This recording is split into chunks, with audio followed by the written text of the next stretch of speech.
নমস্কার বন্ধুরা, আশা করি সবাই ভালো আছেন।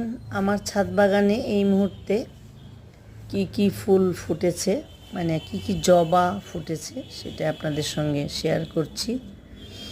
তো এর যে দেখুন, আগেও কয়েকটা ওইদিকে ছিল। এখন জবার সিজন নয়, তাও মোটামুটি আমার পুজোর ফুলটা তো হয়েই যায়। এখানে দোপাটিও রয়েছে, তবে আজকে মনে হয় একটু কমই ফুটেছে। সব সময় তো ভিডিও করার সময়ও পাই না। আজকে মোবাইলটা হাতে নিয়ে উপরে এসেছিলাম, তাই ভাবলাম যে একটু ভিডিও করি। এই জবাগুলো ভীষণ বড় হয় সিজনে। এই পাশটা গোলাপও আছে প্রচুর, এখন বোঝা যাচ্ছে না ভিডিওতে, মাঝে মাঝে ফুল হয়ে আছে।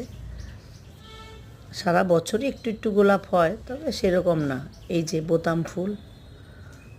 ভালো লাগলে লাইক কমেন্ট শেয়ার করবেন। ভালো থাকুন, নমস্কার।